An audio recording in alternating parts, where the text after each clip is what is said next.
Vandals and Visigoths, take a prolonged vacation to a warmer climate.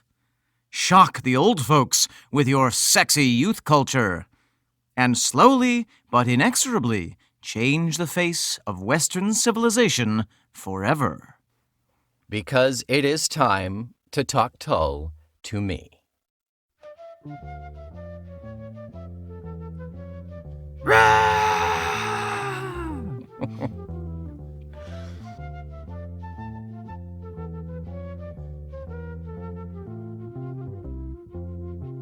Welcome back, everyone.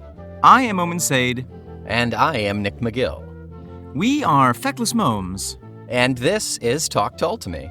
A mass migration across the continent of Jethro Tull, in which Nick and I trek tirelessly across the electric mountains, fight a terrible flute battle on the banks of the Benefit River, and eventually get permission from Emperor Ian Andersonius to settle in the valley of the mid-80s, all to talk Tull to you. Yeah, we'll probably get scurvy along the way. Oh yeah, I've had it like 3 times. Yeah, we will spread our genetic material as we go and doing it as we speak.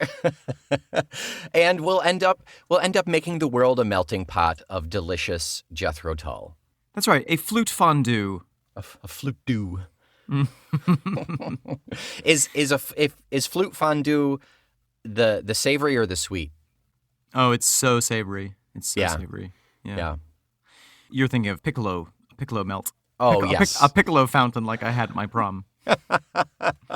You're the only one who used it. They wasted so much money on that, that fountain. I know. So, Nick, confession time from us. From the Feckless Momes, yeah. Yeah. It's been a hot minute. So many hot minutes. I moved, and so the Feckless Momes satellite studio was broken down into a box for a while. I recently unpacked that box. And so here we are. In the new and improved Feckless Momes satellite studio, coming to you from Brooklyn, New York. We've been through some life changes, but here we are, back again. We will not be recording next week for very special purposes, which we'll tell you about next week. Next week? Yeah, the recording/listening schedule is like trying to match up time travelers and make sure everybody gets covered. So next week you'll hear why we didn't record next week. Huh? Track that. Follow that with some red yarn. I just had an aneurysm. But here we are. Here we are in the again, present. Dipping our toes in. We're going to get right back into things. Before we get into the song itself, we have a bunch of stuff to get into that we will strategically choose and disperse throughout the weeks. But yeah.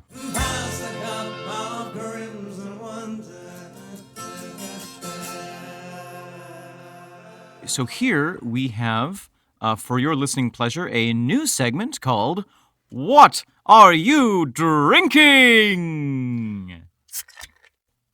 Oh, that was good, Nick. Can you put a cup of Wonder Sting with that and put some reverb on my voice? We've already done a drinking segment with Cup of Wonder as the sting. I hate you. So, Nick, why don't you tell us what you are drinking this fine morning? From the lovely New Belgium brewery today. Hey. I have Voodoo Ranger Spicy Release. Atomic Pumpkin, it's called. I am a sucker for pumpkin beer. Yes, you are. I'm a sucker for pumpkin anything. But this is a pumpkin beer with cinnamon and a little cayenne. Oh. Oh, and it is, everybody listen. Oh, that is yummy. Oh, that is a dessert beer, if ever I've had one. I had a spicy release this morning, Nick. Oh, my goodness. After. Thank you, New Belgium, for that spicy release. New Belgium, fun fact, New Belgium uses wind energy to produce their beers. Hey, I feel even better drinking. Yeah. I mean, drinking this. Yeah. Oh, yeah. Nick, shall I tell you what I'm drinking? Yeah, please. What do you got, Omen? Okay. So I am having a pineapple habanero cayenne kombucha. Oh, snap. From Wegmans. An even spicier release. Yeah, that sounds yummy. It's on the mild side of spicy. Yeah? Yeah, it's not super spicy, but it is delicious. And I got it from the Wegmans here in Brooklyn. Yeah, I was going to say there's only like one or two downstate, one there and one in Jersey or Pennsylvania or something, I think. I think Pennsylvania. Yeah. Is that one's new, right? That one's new within the last couple of years, I believe. Yeah, it is. It opened up maybe even just last year. Oh, wow. Okay. And it's great. For those of you who don't know, Wegmans is sort of an institution in upstate New York. Yeah. Some people would use the word cult. It is a grocery store. It's not a cult if it's for everyone's good, right? That's dangerous logic, Nick. Yeah. I don't know what to do with that one. Yeah, no, let's leave it there. Okay. Let's have listeners write in and let us know what you feel about that. What your favorite cult is. Oh, but okay, yeah, I've got to knock on the door. Yeah. Okay. Marley's waiting for me. I think Mary's over there. And Marley. I've been waiting in the basement for 2 months. I know it's been a while, Marley. Did you finish that bag of Pirates booty I gave you? I had to eat my shoes. Omen? Yeah? Stop giving Mary helium-filled shoes, I think is the lesson here. My favorite ones were the wingtips. Wingtips, flying, helium. I get it. Good joke. Yeah. All right. Oh, wow, didn't even... Oh. Wow. That was just... my brain did that all by itself. So, Yeah. Nick, it looks like we have some things here. We do have some things. Yeah. I'm going to start out. This is a new portion here. We have ourselves a comment on an Instagram. For those of you not in the know on Instagram, every week whenever the new episode comes out, I do a post with the name of the episode. And this most recent one, this last one, we got a post on a response to that post, that picture. It was, can I see what episode it was? I can. Oh, Skating Away. Oh, so it's not the most recent one, but it's the one that this person is talking about. Great. So this is from user Matt Berry Fan 1 commenting on here. He says, I'm not a social media fan at all, but signed up to Insta to leave this comment. First of all, thank you for taking the plunge. We know it's a sacrifice. You can always email us too, momes@fecklessmomes.com. So go delete your Instagram and come on over here. But he says, I've been listening to you Momes off and on since Benefit, but this is the first episode that made me want to comment. Again, Skating Away. Right. You really hit it out of the park on this song. It's moved me from liking but not thinking much about this song to humming it, thinking about the lyrics, singing it almost every day. I'm a lifelong Tull fan, but have been mostly about the music. The lyrics have always been cryptic, and who the hell has time for that? You guys do, and I thank you. Thank you. Yeah. Thank you, Matt Berry fan. Very, very appreciative. We love that. We love those comments. And if he is a fan of the Matt Berry that I'm thinking of from so much, IT Crowd, What We Do in the Shadows, all sorts of things. He is hilarious. He's actually Matt Berry. Yeah. He has a show, it was on Netflix for a while, called Snuffbox, where he and an American actor play executioners, like modern day executioners. But it's really just a sketch show. Like the premise is very loose. But that was my introduction to Matt Berry, and I think he is just plumb hilarious. Amazing. I enjoy him. So that was the Instagram. Again, thank you, Matt Berry fan. Another quick email that I'm going to cover. Your emails, sir. Jacqueline, the perpetrator and possessor and owner of the Jethro Tull protocol, writes back in. She says the big question that we've had the big challenge, I would say, that we've had for a long time. I've been trying to find a site to post a review. Do you have any suggestions? I listened to you on Spotify and haven't been able to find a place. You know what, Jackie? I don't have an answer for you, unfortunately. Spotify does not have a place for reviews. If you are willing to take the plunge, you can create an Apple account or some other podcast catcher of choice, Stitcher, those things. Create an account and leave a review there, but I would not force anyone to create accounts just to make a review.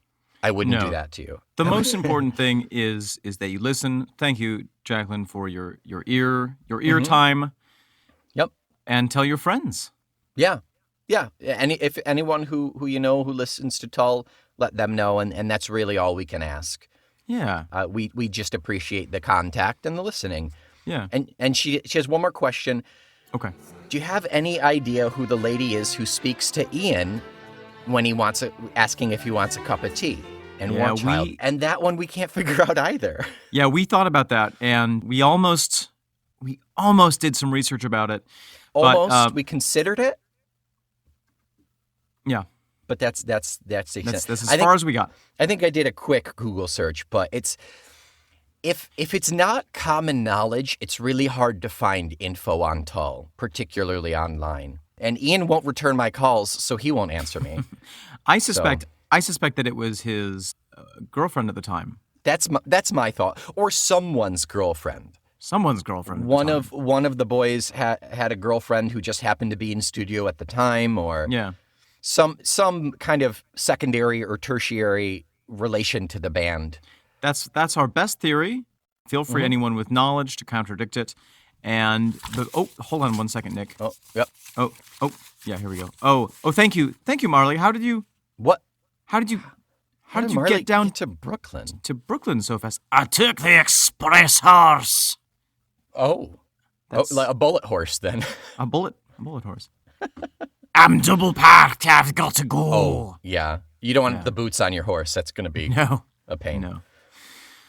Whew, the speed obviously affected his voice. So, Nick, Marley just passed me a sheaf of parchment here with an international stamp on it. Okay.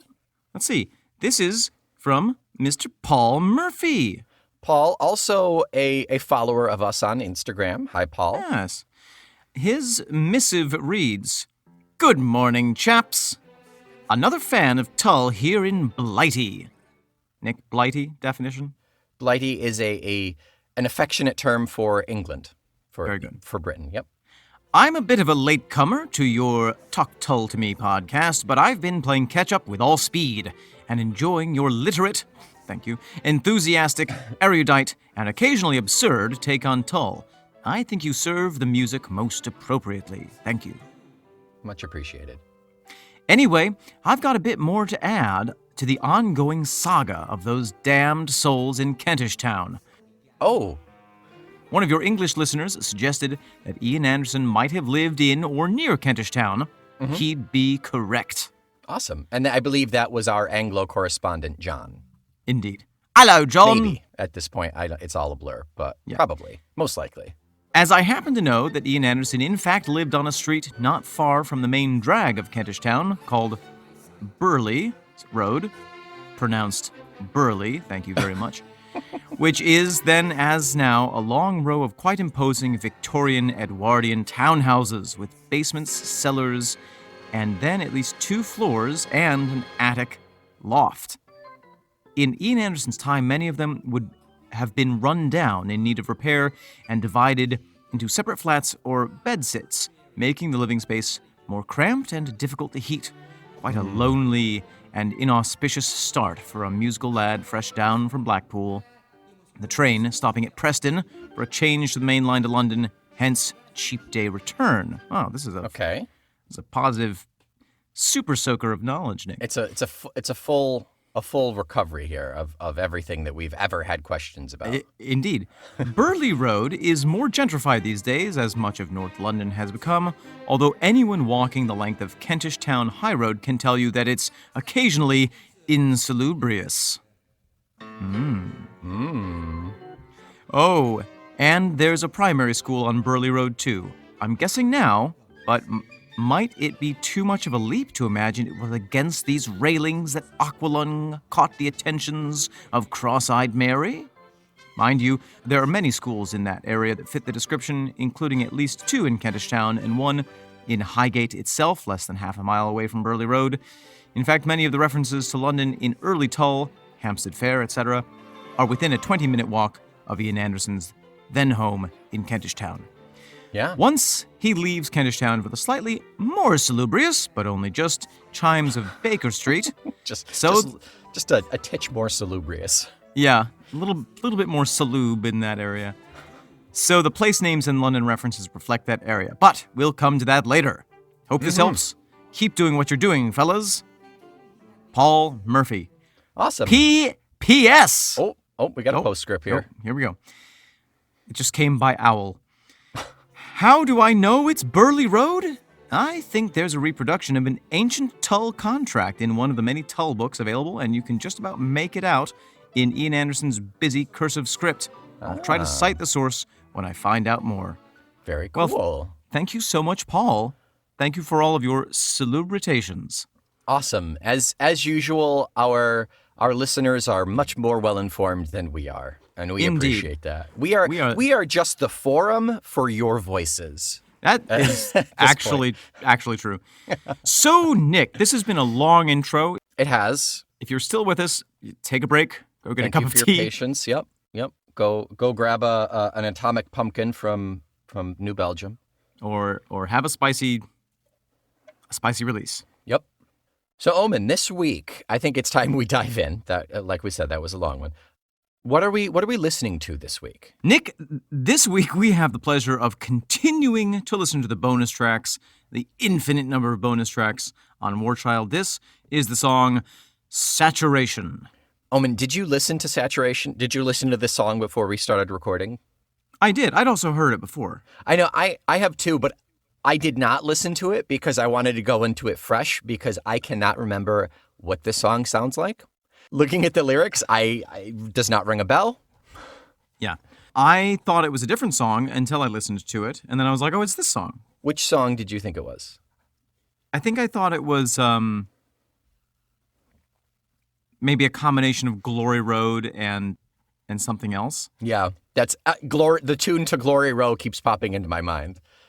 I don't know why. Well, it's a good tune. So let's all listen to Saturation for the first time together. Let's saturate our ears with Saturation. That's it. Let's do it.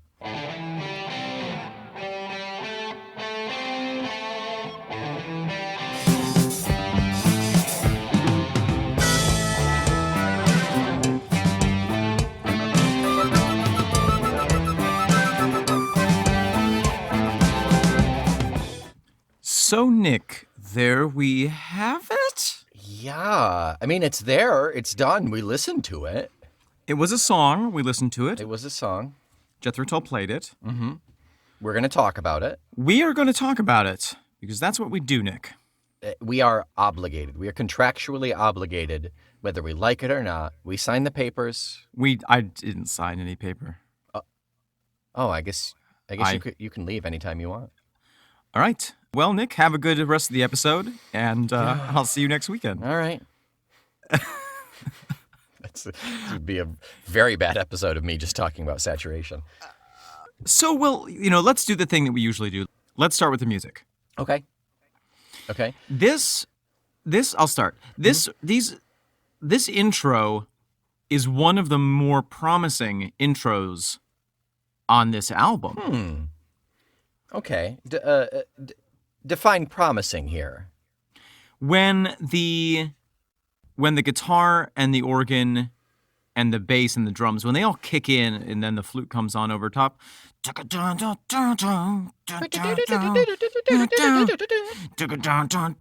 like, oh yeah, here we go. So it's enticing. It's a toothsome morsel that makes you want more. It is indeed all of those things. It's super chunky. Like it's substantial. It's the kind of intro that makes you schedule an appointment with your dentist. Because you're like, I've been I've been living the high life. And then the song starts. Is that like lamentation right there? Or are you sad that the song starts? I have the feeling that the energy built up by the intro is somewhat dissipated. Yes. By the arrival of the first stanza and the that's melody. A good way to put it. Yeah. You know, my feelings on the matter are, frankly, none of your business, Nick. Oh, I apologize. But didn't no, realize I was pushing.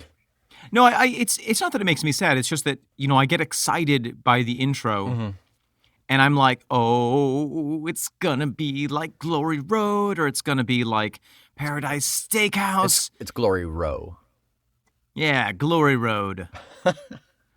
I think some of that kind of anticlimactic dissipation of energy has to deal with the fact that it feels like we missed a verse. It feels like it's picking up in the middle of the story.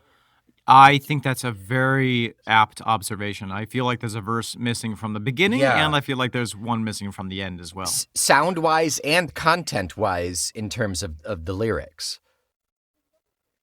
Well, the other thing is that the melody of the verse, the melody of what Ian sings, to me, doesn't follow the intro. They tried to, like, he came up with this really dark poem, and they really just hammered it into this song. They tried to make it work. Yeah, it almost feels like it's Frankensteined together. Like they'd been working on an instrumental, and then they brought a totally different melody into it. It just doesn't match up to me, you know? It's almost spoken word.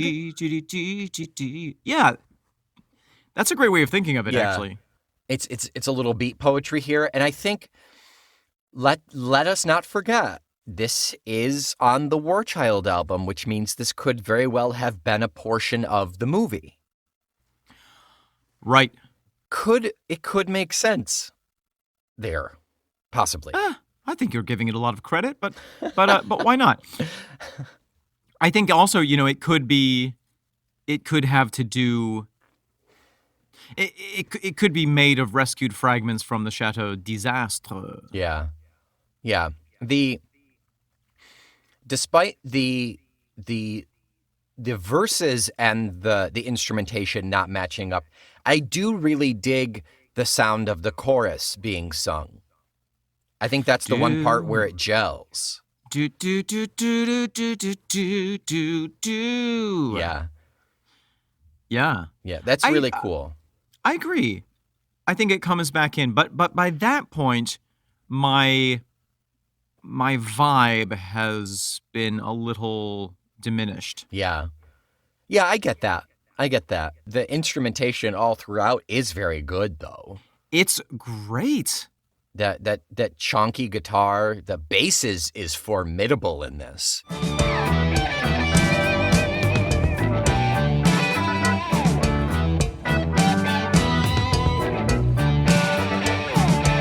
Jeffrey Hammond is having a great day.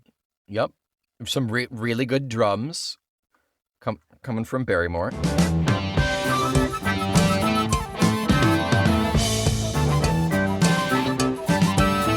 Yeah, everyone is on it.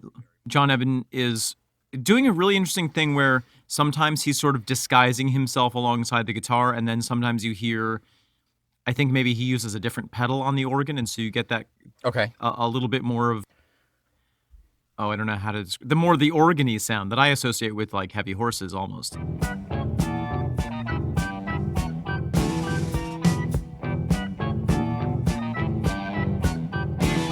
Some moments of this, it does remind me of the vibe, the sound from Heavy Horses. Yeah, and comparing sound vibes, that I think we're not incorrect in thinking of Glory Row, because that those first couple of guitar licks do make me think of Glory Row. And I'll put the two in here and compare, and I'm going to be honest, they could be completely off because I can't think of how Glory Row starts, but it makes me think Glory Row when I hear it. It does me too, and also the way that the flute interacts, even though it's a different tune. The way that we have kind of guitar laid down and then flute flying high up above it. Yeah.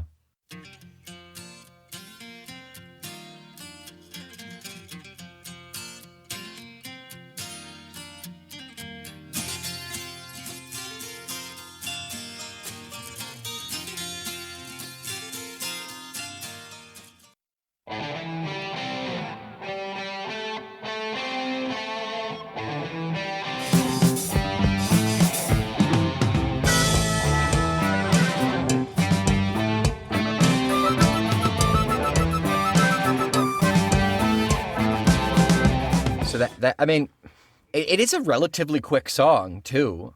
I believe. Let's see. It's Quick for Jethro Tull. Oh, it's 4.5 minutes. Holy cow! This song is 4.5 minutes long. It does not feel that long. You know, this song. Okay, Nick, ask me if this song was a drug. What drug would it be? Omen. Yes.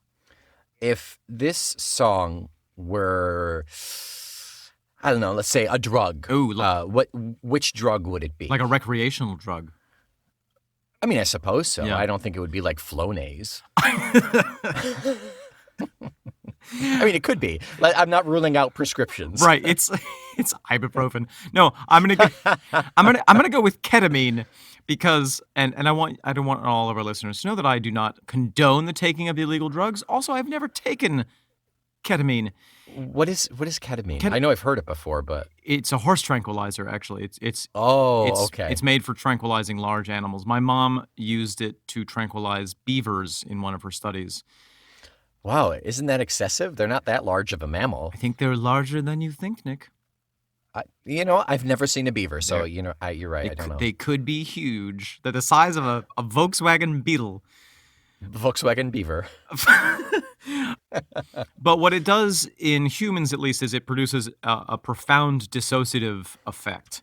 Oh. Takers of it describe falling into the K-hole. Oh. In terms of There's got to be a better way to put that. In terms of how it's been described to me, it sounds like the least fun drug ever. So you just like kind of drift? Yeah, you feel like you're completely separated from your body and you have no sense of time. Yeah. So that's why I compared the song, because having listened to it, I don't have much of a memory of it. While I'm listening to it, I don't know where I am. Lose track of time. Of time. I get it. Yeah, I can definitely see that. It's like my body is a foreign object. Mm-hmm. Yeah. It's my favorite Guns N' Roses song. My body is a foreign object? Yeah. Yeah. Oh, it's a good one. So and it's inside of you. Your body is rejecting me. I don't remember the rest of the lyrics. But let's talk about Jethro Tull. Indeed. Anything else musically you want to talk about? Yeah, this? it could be my own personal opinion leaking through, but is that what that smell is? yes, I have the impression that this group of fine musicians are playing perfectly well together and also have no idea what the song is about at all. It's one of those, yeah. It's one of those like when you're acting and you have a monologue coming up. You've somehow you've displaced yourself from the scene and you do the monologue to a T, but you're not in it at all. You're standing outside yourself thinking, what the hell am I talking about? Yeah. What am I going to have for supper after Why this? am I saying the the words? Is my tongue working? And I shouldn't have licked that lamppost. I shouldn't have taken ketamine is actually. Yeah. Bad combo. Never. Yep.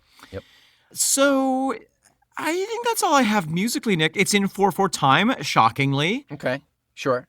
I guess, where this is the sort of transition point to the lyrics, but I am completely thrown off by the way that Ian Anderson scans his lyrics into the song. That's the one redeeming quality for me is how they're how it makes you have to think. It keeps me engaged because I'm trying to see how it fits in there. Interesting, yeah. Or I'm anticipating, I listened to the song this morning while I was making coffee, and then while I was boiling my egg, I read the lyrics without listening to the song. Mm, And having just listened to the song, I was reading the lyrics and thinking like, wait, what? How does this work? Who wrote this? This is not the same song. It's weird. It's really weird. Yeah, it is. It is. Shall we use an example, Nick? Before we get into actual lyrics, why is this called saturation? Nick. Okay, that's the only answer I needed because that's exactly probably what I would have given you. Well, let's... Including my name. I would have said, Nick. Nick. Let's define saturation, the word. Okay. I'm looking it up right now. When something has reached a point where it can no longer hold liquid or that is the scientific definition, but where it can no longer hold something, where it reaches essentially a saturation point is where it can no longer contain something. Right, like when a sponge can no longer absorb any more water, it is saturated. The state or process that occurs when no more of something can be absorbed, combined with, or added, the degree or extent to which something is dissolved or absorbed compared with the maximum possible, usually expressed as a percentage. That's the defo for you. Okay, I think I could make it work in this. So yeah, let's talk lyrics. Let's get into we were talking about how he crams the lyrics into the scanning of the actual singing. So this, Nick, as I was listening to this and reading it, I thought, well, okay, let's try the old what category of Tull song does this fit into hack, because that's been useful for us in the past. Definitely. And I think we might have to create a new category. I don't think so. What category is this to you? Ian Anderson's half-reluctant fever nightmares. I mean, we've seen that before. Have we? Sweet Dream is kind of like that. I thought that was filed in sexy vampire stuff. Oh, I mean, it's a Venn diagram. I mean, they overlap a little bit, don't they? Fever dreams. See? Sexy vampires. Yes. I think this falls into the category of narrator of song is just a character telling us some portion of a story. Okay. I guess, yeah, I think that is accurate. I guess it's the kind of story that throws me off because I don't feel like we've ever seen this type of story. It feels just a straight up fictional story almost, right? It really does, but with possible historical social overtones. It feels. I want to give it as much credit as possible because Ian Anderson. Yeah. It's like, I think it's a commentary on society. Well, that's a safe bet with any Jethro Tull song. Fair enough. Yeah, that's the all of the above choice. Yeah, right, you're right. Right. You're right. But I don't think you're wrong. And, let's compare it for a moment to a song that we haven't talked about yet, which is Farm on the Freeway. Okay. Thematically, they are not dissimilar. Okay. The hero or singer must leave his home due to external social forces and sings about it. But Martin Barr plays the guitar. But whereas Farm on the Freeway is very specific and very clearly tied to, specific economic shifts that were occurring at the time of the writing, this really is. It's very vague. It's very general. It's got specifics when it comes down to how the event played out. Right. But we don't know what that was. We don't know an inciting incident. We don't know who this person is. Right. We don't know who the they are. Yeah. Or who the I is. Yeah. We have no I or they. It starts out like right smack in the middle of it. Like we said, they left me, leaving my house on fire, me running around, got out through the window. They left me, leaving my house on fire, me running around, got out through the window. Yeah. So right away we're in the world of images. Mm-hmm. Mm-hmm. My house is on fire. I'm running around panicking, and I jumped out the window to escape. And they left me. But who is they? They left me. Who is they? And they in this moment could be different from the they that comes later. Very true. So they, in this case, could be the other people who lived in the house, who were like, let's just get out of here. Every man for himself. We left Ian, leave him behind. He'll save himself. I mean, it's a possibility that they could be two separate days, but I think they're the same. Scotsmen are inflammable. Is that true? I don't know. Let's I don't test know. Right. So to jump down, they burned my books and they broke my car and gave the dog to a man who used him for breeding. Who used him for breeding? They felled my trees and they trampled flowers and threw the kitten into my new pool. The cruelest stroke of all. They burned my books and they broke my car and gave the dog to a man. We used it for breeding.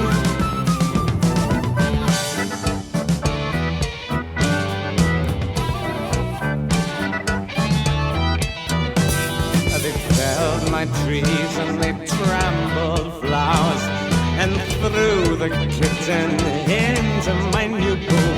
That's it. And that's the final. Yeah. That's the worst part. Not only does it ruin the kitten, it ruins the pool. Yeah. Good luck getting chlorine out of a kitten. I mean, I've always said that. Good luck getting kittens out of a pool. Yeah, right? Right into the filter. Yeah. So there we have the specifics. We straight into the middle of the story. Ian, we drop in. Ian's house is on fire. He escapes through the window. Someone has burned it down. They ruin all his stuff. Someone, for lack of a better term, someone is attacking this character, this narrator. And not only the character and his house, but the town itself. The town was full. The town was filled with smoke and hate. Came to my senses just too late to realize that all I ever owned was borrowed. I thanked them for having shown me that nothing ever really belongs to anyone. The town was filled with smoke and haze. Came to my senses just too late to realize that all I ever owned was borrowed. I thank them for having shown me that nothing ever really belongs to anyone. There's a lot to unpack there, Nick. Is it the culture of, like, buying everything on credit? Yes. Yeah? Sure. I mean, I think that, But it also feels like it's orcs attacking and raising a town. Like, yeah, it does. Well, it's such a drastic it's a drastic choice of imagery here. Yeah. And the fact that in the middle of it we have this little spoken word philosophy. Of course, as I have been known to do on this podcast, Nick, it reminds me of one of the Buddhist concepts. I would have guessed Shakespeare or Buddhism. I was actually leaning towards Shakespeare, but now that you mentioned the Buddhism part, I get it. Give me your Buddhist connection here. Okay, so And to be clear, Omen is the Buddhist, not Ian Anderson. well, who knows? Fair enough. We don't know. We don't know. Maybe Shakespeare was the Buddhist. What? Full circle. So in Buddhism, there is the Buddhists love to number things. You have the Four Noble Truths, the Eightfold Path, the 37 Practices, etc., and the 5 Remembrances. And the 5 Remembrances are things that you should remember every day. And the first is, I am subject to death. The second is, I am subject to ill health and aging. And the third, I think, is, everything and everyone I love, I will be separated from. And they will be destroyed. Yeah, so the Buddhists are a cheery lot, and they fit in very well with Ian Anderson.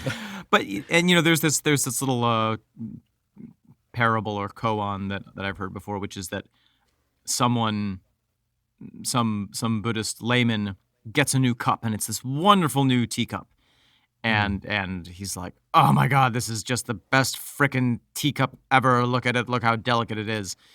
And the Zen master is like, well, it's already broken. And the guy looks at it and he's like, what? What do you mean? No, it's in perfect shape. And the guy's like, no, it's already broken. Someday it will break. It's inevitable. Yeah. And so if you regard it as already broken, you can actually enjoy it. You will not mourn the loss. Exactly. And so it won't bring you suffering. So if you really want to enjoy your new teacup, you have to see it as it is, which is already having been destroyed. Yeah, that's to be clear, those and then he smashed it with a hammer and punched him in the face and laughed. Welcome to enlightenment.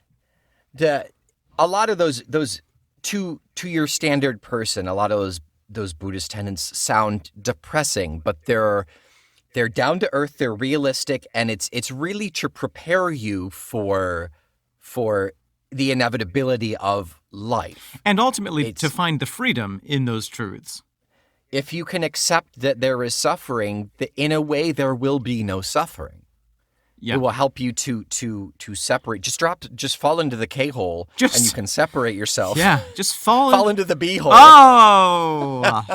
Hey, it happens to the best of us. There it is. Oh my gosh, what a payoff. Yep, that's what he said. Oh, so said the vicar to the priest. Indeed. So back to the song. Oh yes, that. So we have this little drop of philosophy in there, but it's in the context of this ravaging of the town by unknown outside forces, and because it's not specific, it reminds me of several different possible things. Okay. Throughout history, there have been plenty of instances of outside groups, theys, coming in to destroy and ravage towns. Of course, one is tempted to think about the Visigoths and the Vandals sacking Rome. There, of course, were the pogroms in Eastern Europe destroying the Jewish villages. There were, of course, the destructions of African American neighborhoods in American history, more times than we would like to remember. Yarp. And of course, there was also the perceived invasion of cities by minority ethnic groups, which contributed to the white flight of the 70s, 80s, and 90s in cities across America. Yeah. And the scare tactics used today. Absolutely. Of course, it could equally refer to the summer season in New York or Paris or Rome, when the tourists flood in and all the sensible people who actually live there go up to the Catskills for the month of August. Yeah. And any large group of people will inevitably lead to some change in environment, some sort of destruction or tweaking of a way of life that is not the normal. Are you saying, Nick, that a great influx of people into an urban environment can result in the saturation of that environment? Oh my goodness. I think we've made it. We got there. Yeah. Yep, there it is. There it is. The same things, the very last three lines, the same things done to other men had made them run away from the city. Right. This being the case, I joined them there, and breathing air, spent the night with these new friends. The same things done to other men had made them run away from the city.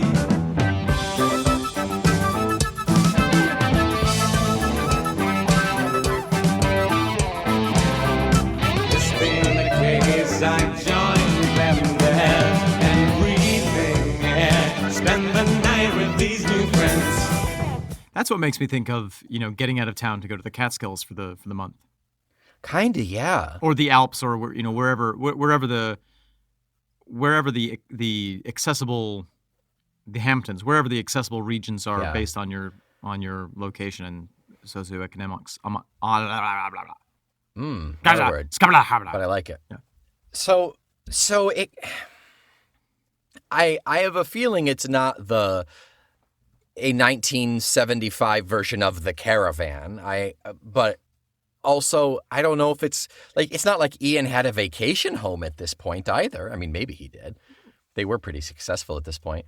Maybe he was going up to Blackpool I don't know. Yeah. to stay with his parents. Yeah. I don't know if it's really based on, some of the songs, it's like, oh, that was clearly a real thing that happened to Ian and now he's singing about it. Yeah, right. I think this is much more in the realm of fantasy. Like, It's a bit hyperbolic. maybe he was just getting a bit sick of his fans. Yeah. Maybe he had a Beatles moment where he walked out and somebody ripped the collar off his shirt Right. as a memento. Yeah. A rabid fan just grasping for anything. Grabbing his kitten right out of his house. Yeah. Dropping it right in the pool. Right in the pool. Yeah. I love you, Ian. My new pool. My new pool. It's a new pool, yeah. My new black pool. I think that might be the closest thing that makes sense, quote unquote. It is really it's a really drastic way to look at it, but it makes me think of Solitaire, where he says that the critics would say he's nothing because he's never had VD. I doubt that a critic ever actually said that, but it feels like it's a logical progression as things go, as things get more and more absurd, whether it's the fans approaching him or the critics making comments. You can see where it would go. Yeah. That's my thought. Or maybe he just had too many jalapenos before going to bed and had a bad dream. And he had a spicy release, yeah. Spicy Release, the new Jethro Tull album. Oh, cannot wait. Brought to you by Sanka. Isn't that coffee? It's a fake coffee for old people that doesn't disrupt it's basically like... Is it just decaf? It's like a powdered decaf with maybe some fiber in it, yeah. That sounds like... Sounds tempting, actually doesn't it? A good decision, to be honest. Yeah, and that's how you know that we are old. Sanka doesn't sound so bad. Oh, I do need fiber. Well, Nick, Oh, goodness. anything else to say about this song? No, I think we made more progress in making it make a little more sense than I anticipated. We rocked the progress. We prog rocked it. Oh, my goodness. Let's- Progressive rock. Yeah. There it is. Yep. Okay. Mhm. I get it. It all makes sense now. Yeah. Oh, better go back to the beginning of the podcast and start re-recording. Let's start over. Any final thoughts to add, Nick, on Saturation? No, it's not forgettable. It's not a memorable song, It's not my favorite. but and it's not my favorite, but I do like that we've added a little more substance to it in discussing it. We have, through the powers of reconstructive Tolkieology, we have taken a rock with a hole in it and an ancient timber beam and constructed a fully functioning bowling alley open Saturday to Sunday, midnight through 1 a.m. Wow, that's a very niche time market there. Right We there. can only afford to pay an employee for that 1 hour. For an hour, yeah.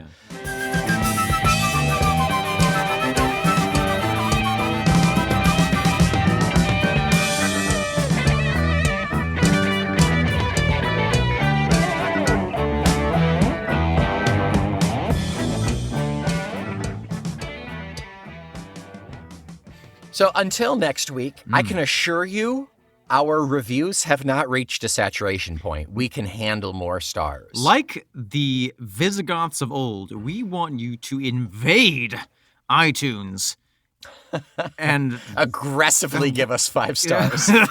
steal 5 stars from other podcasts and heap them upon the Vandal wagon that is Jethro Tull. Nick, I just have to say something about the Vandals. They get a bad rap. The Vandal Wagon is a great name for a band. I want to put that out there. Like a German metalcore band. Yeah. But the historical Vandals, the Vandals, which were a Nordic group who migrated down into the southern Mediterranean, they're where we get the word vandalism, because the Yeah. Romans perceived them as, coming and destroying everything in their path. And then, to be fair, they did sack Rome once, but they also were the keepers and extenders of Roman culture more so than the destroyers of it. And they were actually nice, Sure. quite well trimmed, nice, polite, clean people who just were looking. They were good boys. They were just looking for somewhere to live. Yeah, I mean, Rome wrote a lot of history that is tinged in the They see through in the lens of Rome. Rome-colored glasses. Yes, there we go.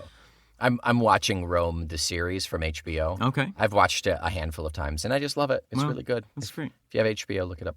So, Omen, next week we are going to. I believe in Jackie's email, she said that she's looking forward to us talking about this song too. This song is for next week. Rather, we're talking about "Good Godmother." Oh, I don't know that one at all. Yeah, this one I didn't know until actually quite recently. It is a very, very early recording, if I remember correctly. Exciting. Yeah, Good Godmother Well- next week. That's what I say when I stub my toe. Good Godmother. Godmother. Why did you leave that there? Yeah. Well, until next week, I am temporarily Omen Sade. I am, for the most part, until you look directly at me, Nick McGill. And we are infinitely feckless momes. And this will always and forever be Talk told to me.